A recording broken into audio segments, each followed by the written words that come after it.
I broke through the carbonate, that's how I got free. Drop it back off because there's no stopping me. Postmodern player, sample-tastic, flows ekphrastic. I get drastic, hey, watch the plastic. Yo, I name check and leave you drastic. Hello and welcome to the MacGuffin Podcast, episode 60. Who'da thunk it? Hooray, yeah, woo! I'm John. I'm Spencer. And this week is our special Grand Illusion episode. We are here at the Grand Illusion Cinema in the U District of Seattle. It is the oldest running independently owned theater in the city. And we're going to be talking with the general manager of the Grand Illusion, Brian Alter, about the history of the theater, an upcoming fundraiser they have this Saturday on the 25th, and kind of some of his favorite movies, all sorts of things about the Grand Illusion Cinema, my favorite theater in Seattle. It's pretty awesome. And then after that, what are we talking about? After that, we're going to be talking about one of the top or most popular directors at the moment, Zack Snyder. He's got the Legend of the Guardians, The Owls of Ga'Hoole is coming out this Friday, the 24th. I think the only action epic you need to see with owls in lead roles. Kind of a change of pace from him, but he's been everywhere the last few years, so we figured we'd give him a shot. And then we're going to wrap it all up with some DVD picks. Of course, as always. And you can catch us at MacGuffinPodcast.com. You can find contact info, phone numbers, Twitters, all sorts of internet things, reviews, videos. Awesome. It's great. So stay tuned. Hi, welcome back to the MacGuffin Podcast. I'm John, and I'm here at the Grand Illusion Cinema with the theater's general manager, Brian Alter. Thanks for joining us, Brian. Thanks for having me, John. And so I just had a few questions about kind of the history of the theater and what goes on here. So how would you describe the Grand Illusion Cinema to someone who's never been? Well, it's a cozy, kind of non-profit, volunteer-operated cinema, and we're dedicated to showing new and old movies, especially older films if they're on 35 millimeter, for example. That's pretty much it. Great. So do you just show classics, or do you ever show new movies? What are kind of like the types of films you would show here specifically? Right. Yeah. It's usually a mix of pretty much everything. There's usually classics like more modern sort of classics, like we're showing Herzog's Aguirre, The Wrath of God, coming up, and in the past we've shown like classic Bogey and Bacall films, and every Christmas we show It's a Wonderful Life. So there's that kind of classic stuff. And then also like newer documentaries. We showed, I think it was nominated for an Academy Award, The Betrayal. We showed that last year. And we recently showed documentaries about Japan's obsession with bugs and the history of burlesque. So it's a pretty good mix of everything from the new stuff to the classic old stuff. Yeah. Nice. So how did you become involved with the theater? I came on probably like 7 years ago when the Northwest Film Forum still operated it, and back then it was still volunteer operated. I think there was one paid position, and then I just kind of stayed on board when they sold it to the new owners who turned it into a nonprofit. I just stuck around, and eventually I worked my way up to becoming manager, and I'm as a volunteer as well, so nobody here gets paid, or we're just all in it for the love of it. That's great. And what are some of the yearly events that happen at the Grand Illusion? Like you mentioned, It's a Wonderful Life every December. Do you have anything else that's like recurring? Oh yeah, every October we've been doing a series of monsters and horror and fantasy kind of stuff called All Monsters Attack. That'll be in its fourth year. He's got the shirt on, yeah, perfect. So that'll be its fourth year this year. And what else have we done? We're trying to get so the fundraiser is going to happen, and that should be like a recurring thing. And yeah, usually there's not a whole lot of other like anchor kind of events right now, but that's something we're working on. Is kind of like, here's the time of the year when you come see monster movies, or when we're showing classic Hollywood films, So yeah. And have you ever had any special guests, filmmakers, or actors stop by the theater when you're showing their films? Yeah, over the years, man. I know Richard Elfman was here way back in the day when Northwest Film Forum did some stuff and showed Forbidden Zone. And who else has been here? Yeah, back in those days, they actually had a budget, so they would actually bring people to visit. But since it's been its own thing, we had Frank Henenlotter. He's a cult kind of director who did some classic kind of 80s low budget horror stuff. The Living Wake, that was like a kind of tiny low budget film, comedy film. We had the director for that, Sol Tryon, was here. Trying to think of anybody else. We showed a documentary about the rock poster scene around the North America mainly, called Died Young, Stayed Pretty, and the director came for that and did a Q&A, and so yeah, it's a mix of, you know, kind of cult people and newer directors who when they can, they come here. Yeah. And last year you had the first annual Washington Grown Film Festival, That's where you correct. featured local films. Are there plans to reboot that in the future? Have that be something that happens more often? There's probably some way we could do something similar to it. I think it was kind of it was a lot to put on, and we'd never done anything like that. So I guess now that we know what it takes, we'd probably do something a lot smaller than that. You know, maybe not the whole 3-week festival kind of thing, but it would be nice to start featuring more kind of local stuff. It's something we haven't done a lot of, so I can't say like when it would happen, but someday I think we'll do something similar again. And what are some events or films that you've shown that kind of stick out in your mind as some of the favorites that have happened over your time at the Grand Illusion? Let's see. I think it was during the first All Monsters Attack, we showed a double feature of Troll and Troll 2. And for that was another instance where some notable people showed up. Some members of the cast of Troll 2 came to the Grand Illusion, and they did a little Q&A, and we had kind of some contest, like a goblin egg eating contest, which is basically a durian fruit that, you know, really, it's stinky, weird Malaysian fruit or something. So we had an egg eating contest, and throwing bologna at a picture of a goblin on a piece of plank of wood, you know, and trying to get it to stick, that kind of thing. So that was a blast. We've shown a couple times. A guy has come up from Portland. He has a collection of kung fu films that he found in Vancouver. So he's been up here twice to show those, and that's always great. That's stuff that, like, the last time it was the only 2 known 35mm prints of 8-diagram pole fighter, and what was the other one? I can't remember, but 2 kung fu classics, the kind of stuff that you'll never, I mean, you could rent it, but you'd never be able to come to a theater and see it anymore. Yeah, those are highlights, I think. Yeah, pretty good. And you mentioned the fundraiser you have coming up, which is going to be on Saturday, September 25th. Could you kind of explain what that is and what you're hoping to raise funds for? Sure, yeah. So over the summer, we kind of had a really rough patch where we were close to shutting down. You know, we wouldn't have been able to pay some bills, that kind of stuff. And we kind of put a call into the community and our patrons for memberships, because that's the best way to support us, is like become a member. Obviously, come see movies, but the cash infusion we get from a membership kind of offsets all the other costs that kind of pop up here and there in a slow week or whatever. So after that happened, we kind of realized we'd never had a real fundraiser event. You know, for the 6 years it's been its own nonprofit, we've never done anything like that. So it kind of got everybody pumped up, you know, like the theater needs us to really do something and kind of help us stick around. So yeah, we started brainstorming and came up with the idea of showing a movie, and then kind of picked the movie, and it'll be kind of like a film screening, but kind of like a party kind of thing, not like a rager, like, you know, like a raging party, but you know, we'll turn the adjoining cafe into kind of a Rick's Cafe in the style of Casablanca, and you know, serve drinks, raffle, silent auction stuff, and then and then we'll watch Casablanca on 35mm. The main reason is just kind of ongoing support.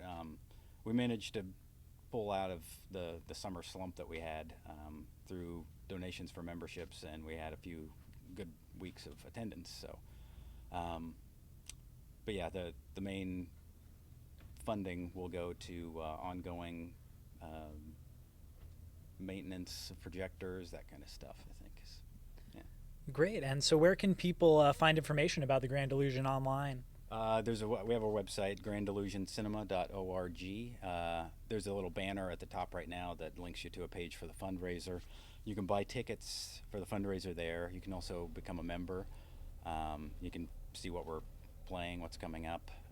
You can learn a little bit about what the theater has done over the years, and yeah, and from there you can link to, there's a Facebook page and Twitter and MySpace and all that kind of stuff. So, but yeah. All right. Well, thank you so much for joining us, Brian, the general manager of the Grand Illusion Cinema here in the U District of Seattle. And you can find more information at MacGuffinPodcast.com. We have all sorts of podcast episodes, original web content, and all that kind of fun stuff. Stay tuned. So we are here at the Grand Illusion, and what are we talking about? We're going to be talking about Zack Snyder. Now, why would we be talking about the guy who directed Watchmen and 300? What does he have coming out? Because his epic Legend of the Guardians, The Owls of Ga'Hoole is coming out this Friday. He's doing that kids movie with slow-mo action owls. I guess it actually makes sense. The whole trailer's in slow motion. Yeah, and it's I guess that does make sense. hard-pounding rock music. Yeah, it's true. So how did Zack Snyder get started, Spencer? Zack Snyder did a lot of music videos back in the day. That was sort of like his call. He's not the first to do that. David Fincher was known as a music video director. I'm sure Brett Ratner. Michael Bay, I believe, was one too. A lot of people get their start with that, and it kind of informed his style, actually. If you think about it, he has a lot of things that would look very interesting in a music video. A lot of music sequences with songs tied into it, or choreographed to a song. But nevertheless, his first actual directorial debut, so to speak, was Dawn of the Dead remake. Which I know a lot of people hold it in high regard. If you heard a bunch of people say, like, this is a reason why modern remakes aren't all bad. And for me, I have to say I didn't get it with the new Dawn of the Dead. I thought it was an okay movie. I didn't think it had anything on the George Romero original. I really think of them as very different films. I mean, I guess technically they're sort of the same basic story, but really, people in a mall with zombies. But really, they're very, very different in terms of like what the zombies are like, what the people pretty much are like. Yeah.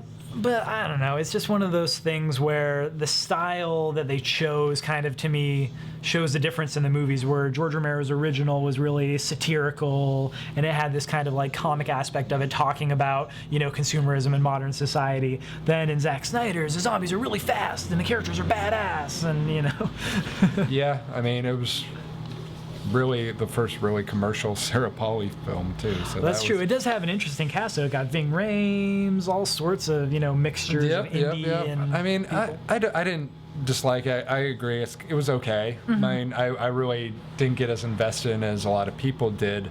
It was still well produced. I mean, it definitely became the quintessential modern zombie with the fast zombies and stuff like that. So that's true. Taking a page from 28 Days Later and even further back, like Return of the Living Dead. Yeah.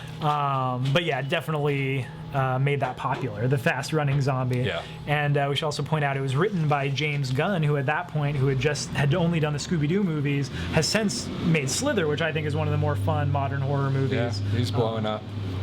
And so how did that do? I thought it was kind of a big hit when it came out back in 2004. I did too, but in reality, it only made $60 million domestically, which is, but the budget was probably low, right? It's let's see, $28 million for the budget. So about twice. I mean, which is a decent success, but I had always sort of imagined it being like a $100 million film. I guess it was probably rated R, which would block that from really happening. Which is actually something that is kind of a theme throughout the early part of his career. Hardcore rated R movies. Like, I mean, we had a zombie baby being shot in the face in Dawn of the Dead. In later movies, we have much more rated R happenings. Oh, totally. Which will, how will that translate to the PG rated Owls of Ga'Hoole? that's a question we can raise when we get there. Yeah. And then he followed up Dawn of the Dead with I think it's his biggest commercial hit to date. Is that? Oh, yeah, totally. I mean, and that was 300 in 2007? Yes, and I mean, that was $65 million budget. It made about $200 million. Thing that was sort of notable about that is it was a hard R. And so that was sort of a really shocking thing that it made $200 million. I remember opening weekend it had like $70 million. It's one of the biggest opening weekends for a non-sequel. Yeah. So and for a rated R movie.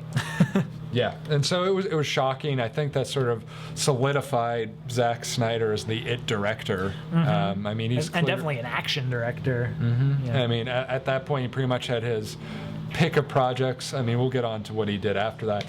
In terms of 300, it's sort of, people either seem to love it or hate it. Yeah, I find myself kind of falling in the middle. I think it's pretty good. I enjoyed it more than the Dawn of the Dead remake, but I still didn't think it was a totally solid movie. I thought visually it was very beautiful, and I thought the story was fine, except it was like a 30-minute movie that was stretched out to 2 hours. It was a 2-hour battle scene. That's how I felt. By the end of the movie, I was like, I have seen enough Romans fighting or Spartans fighting. It's also the slow motion. Like, clearly the slow motion was thrown in simply, I mean, to extend the exactly. runtime, People say it's like a stylistic decision. I think honestly it was just to slow it down so it would last longer. Yeah, I've heard something that Zack Snyder has said is because 300 and later Watchmen were comic book adaptations, the slow motion was a way to kind of flatten the image and make it so that you were looking at it like it was a comic book panel. But I think when you're reading a comic book, your eyes are just like, you're scanning past those images. Yeah, you're not staying on an action scene of someone going, oh, for a minute. That didn't come across to me at all. I mean, I think visually, like the special effects, the CGI, all that stuff was really, really good. And it was very beautiful, just cinematically beautiful. Yeah, it just needed some more meat to the characters. Like, you really didn't get much character development. It needed some more complications to the story, even if that would go against the comic. As I said, I mean, I think it's pretty much just like Sin City. It's very, very similar to Frank Miller's original piece. But it's like a 30-page story that's stretched out for 2 hours. See, I think the Sin City comparison is apt because they got compared a lot by both coming out within a short period of time of each other. I actually thought Sin City was a great movie. I preferred it a lot to 300 because I thought it had those characters and it did something different. But there's more story to work with That's true. Sin City. I mean, Sin City was 3 different books combined into one movie. 300 was just one 30-page story, as I said, that was stretched out to an entire movie in and of itself. I mean, it probably would have made a great 30-minute movie, great short film, but in terms of like a 2-hour feature film, it was just not enough content for the length of the movie. Yeah. I think that's kind of true, and it's sort of, a lot of people who were negative of Zack Snyder in that period were like, it's all style, no substance. And I think with his first 2 movies, that's definitely an argument that you could say. I think he rectified that in Watchmen, his next movie. Which, I mean, stepping back for a second, Watchmen was made possible because of the success of 300. I mean, pretty much up to that point, nobody thought Watchmen could be made into a movie. It had been tried before. Terry Gilliam was trying to do it since the 80s, Yeah, I mean, pretty much Alan Moore, the writer, said it was pretty much undoable. A lot of people in the industry. Yeah, pretty much every comic fan really thought it was unmanageable. And I think, once he had that success, they clearly were like, okay, let's see how much was the budget. The budget for Watchmen was $130 million. Wow. Like they like just threw money at him. He basically doubled his budget each of his first 3 films. More than he did. Yeah. He exactly did. And so clearly studios and everyone was really investing in him, thinking it was the next big thing. And Watchmen was a huge property, arguably the biggest graphic novel probably ever. Of all time. Yeah. It was put in Time Magazine's list of the 100 greatest novels ever written. They teach courses in college about it. Watchmen, So it was a bold decision. It was a controversial decision. Ultimately, it was probably a failed decision because the film did not succeed. I mean, I think it made its budget back. It probably made more than its budget. It had. No. Oh, really? No. Well, I thought wrong. I know it had a really good opening weekend, but then it probably dropped off drastically after that. Yeah, I mean, it had a decent opening weekend, $56 million. But it came out in a March. I think it's one of the highest March opening weekends. Yeah, I mean, and I think the other thing, though, is that I don't know how widely appreciated it is amongst comic fans. That's really where it might also be a failure, too, though, is that it didn't really succeed in drawing in the comic fans who love the film, or love the comics, sorry. Yeah. And that in and of itself probably led to the failure of the movie. I mean, so... as far as what you thought of Watchmen, did you like it? Because I actually liked it quite a bit when I first watched it. It was my favorite Zack Snyder movie that I've seen by a long shot. It's sort of tough to really give a definitive answer for me because I had never read Watchmen before I saw the movie. Watchmen was seeing the movie was the first time I'd encountered the world of Watchmen. Encountered the world of Watchmen. And there are some amazing stuff in it. Like, I think he did a great job. Some people I've heard criticize the CGI and whatnot. I didn't really have any issues with it. I thought it was really good. I don't know, the length kind of wore on me a little bit more than some other films that are long, like Lord of the Rings. Yeah, I felt like the length really. The pace was kind of stop and go, Yeah. and I mean when you have that many characters, Yeah, you know. I mean it's inevitable. I liked it though. I Yeah. thought it was really good. Compared to other Zack Snyder works. I would say it was probably the most well-rounded of them. I mean, I think there are elements of all his films that I really like, but Watchmen sort of brought it all together in the best package, so to speak. And we talked about how. Did we talk about how it was R-rated? It's very R-rated. No. Now, that was something I really enjoyed about the movie. I know I've heard quite a few people who just thought they were going into a superhero movie be very offended by Watchmen. Like, I can't. Wow, how could they put that in a movie? How dare they do that? Well, I mean, Superheroes raping people. I think that's just the proof in how much studios believe him. They give him $130 million to make an R-rated film, which is pretty much unheard of. That's true. mean, nobody generally before that thought that that kind of money could be made back with just an R-rated film. So it was clearly they believed in him. I think it was Warner Brothers ultimately is the one who produced it. And you know, I mean, it's curious to see what that does for the future for Zack Snyder and for sort of those hard R type films. Yeah, I know Marvel went on record after Watchmen came out saying that they will not be making R-rated movies, which I thought was kind of too bad because, you know, some characters like The Punisher, which right now they don't have the rights to, Lionsgate still does, would kind of, I think you can only really do them as R-rated movies. Well, that's curious. I mean, when did Punisher Warzone come out in comparison to Watchmen? Because Punisher Warzone had to be R. It was rated R, Like, but it was cut a released head by off in the Lionsgate. first 3 minutes of that movie. That's one of those movies that Marvel doesn't own the rights to, so they're not actually producing the movie. Gotcha, Lionsgate yeah. was.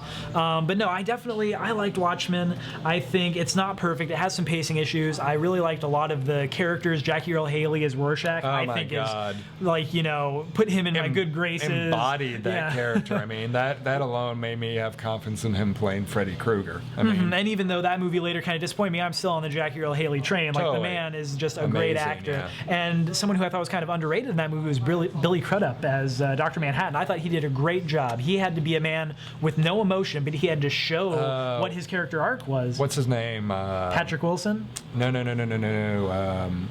The comedian. Oh! Guy from Nip Tuck. Was he on Nip Tuck? Yeah. Okay, well. Or no, not Nip Tuck. What's that other show? Weeds. He was on no. Weeds. He was what's on Weeds. Grey's Anatomy. He was the guy from Grey's Anatomy who was dating Katherine Heigl.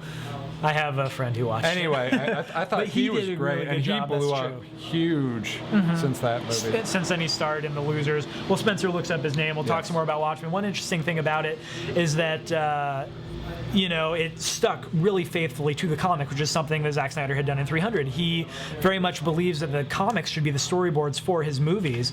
And in Watchmen, he stuck really close, got a 3-hour movie, but still had to cut some things out. And they later showed up in the DVD director's cut, which I thought was a big improvement. It added a great scene with the original Night Owl, where he got to flash back to some glory days before being horrifically murdered by a vigilante mob. Well, I mean, not only that, but like the whole director's cut really embraced the whole style of the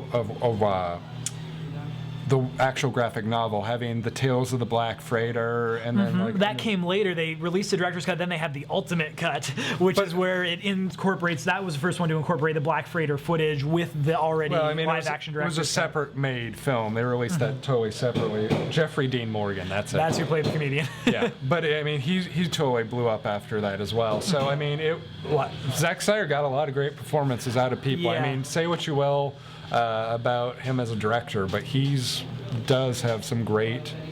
He has a good evidence in eye, and I think if he's It was a pretty movie as well, yeah. Yeah, it looked really good. He's able to get some good performances if he hires the right people.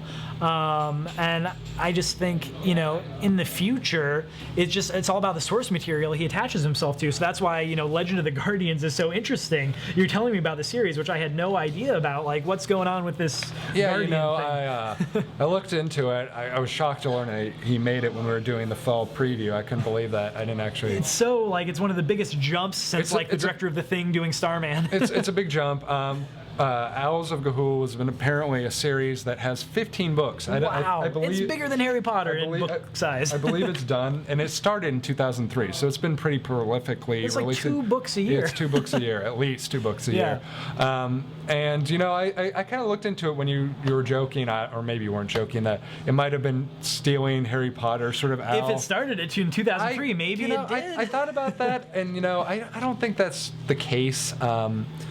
I don't really feel like the owls were that huge a factor in Harry Potter. I mean, you don't think maybe there's authors sitting around like, oh, I want to be like J.K. Rowling. I just want to create this world with all these books. If anything, and owls were a little part of Harry Potter. Maybe I can take that little part and make it my big part. If anything, I think it was more just taking off from Harry Potter, sort of this coming of age sort of mythic story, as what it might have taken its sort of inspiration from. I guess there were 4 Harry Potter books out by the time that came out. So I mean, I don't know. I personally don't think that they stole the owl from Harry Potter. As I said, maybe just the inspiration of sort of the universe or whatever. Did you look into what the plot is of these books? Because I honestly, from the trailer, it's just like there's good owls and there's bad owls, and then they fight in slow motion. So I don't really know what the books are like. Let's see. The plot of the movie, let me pull this up, is a young barn owl is kidnapped by the owls of St. Aggie's orphanage, where owls are brainwashed into becoming soldiers. He and his new friends escape the island of Ga'Hoole to assist in its noble, wise elves fight the army being created by the wicked rulers of St. Aggie's. So it's actually kind of dark. It's the first 3 books of this series into one mushed movie. into this one thing. Okay.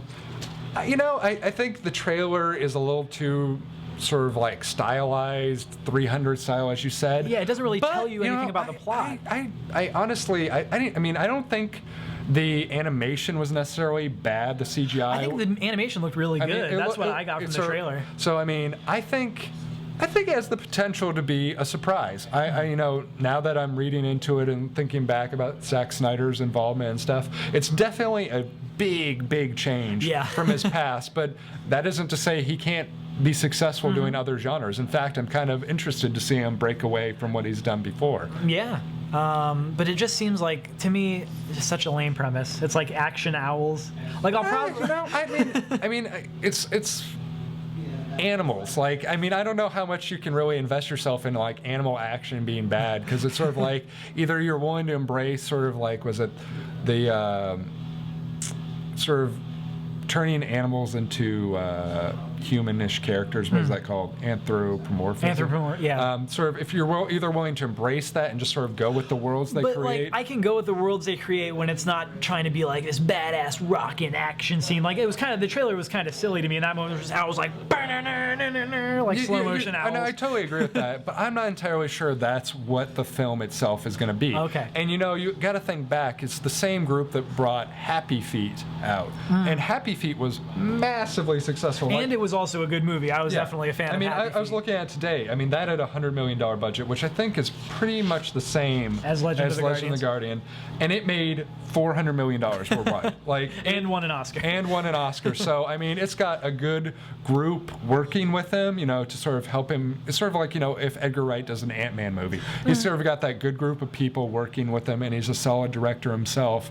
It seems like it could be a good combination. If it is just like a 300 rock view, that seems like it could be dumb.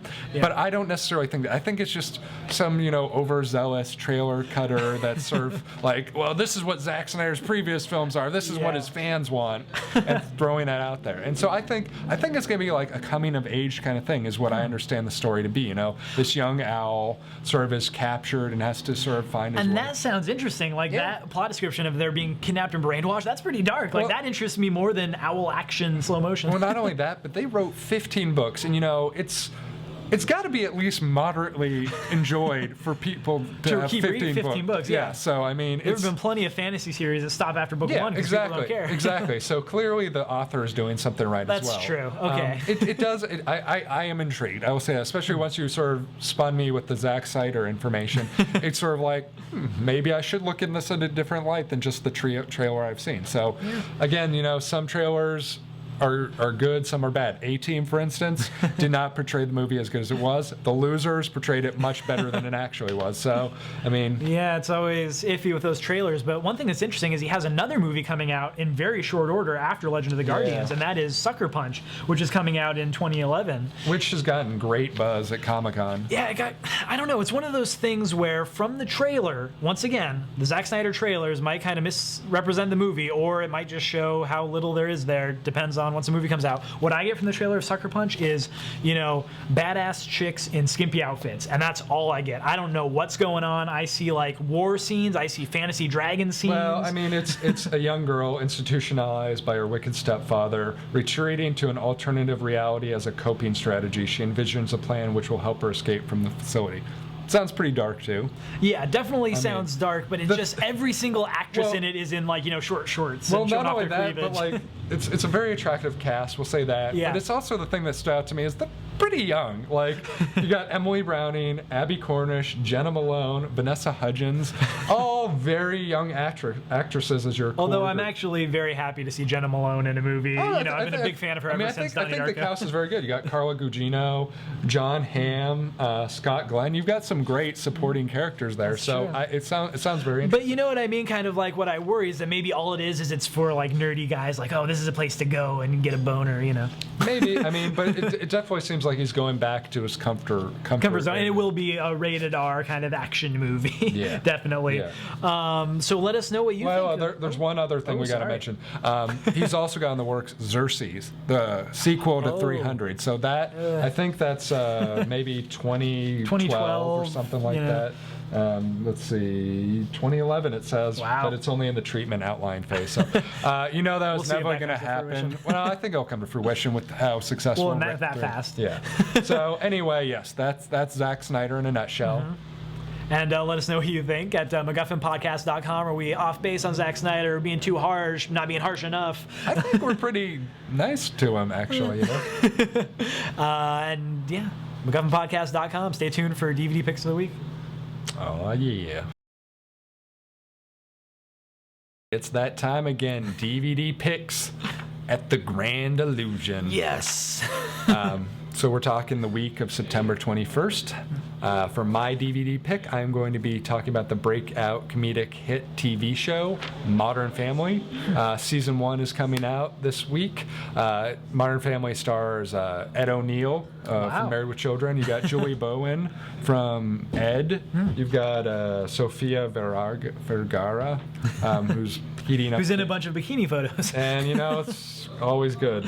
And it's just a really fun show about a diverse family and how they interact with each other. Is it kind of like the typical sitcom thing, or do they twist it a little bit? Like, how is it different than Family Matters, except for that it doesn't have Reginald Bell Johnson? Well, I mean, sort of the way it's set up is they have these it's sort of kind of like a hybrid of like The Office with a traditional sitcom, where they have like interviews with individual cast members, and then they cut to like in the world sort of sequences, and it's a really diverse cast. Like one of the sons is gay, one of them the father's remarried a younger Latina woman who has a son with her, and so he's like a stepfather. And then you've got another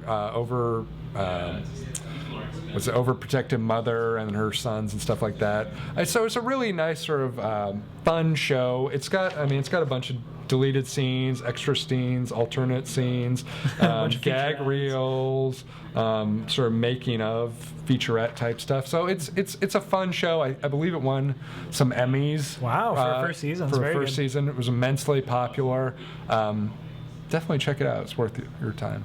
Cool. Well, my pick for this week is going away from TV onto the film screen, and that's going to be the Criterion Blu-ray release of Charade, which stars Cary Grant and Audrey Hepburn, and this is one of my favorite movies of all time. I mean, people get so excited about, really a good twist ending. Oh, did you see this twist? Sixth Sense, what a great twist ending. Okay, in Charade, there's a twist every 5 minutes. The plot is constantly unfurling.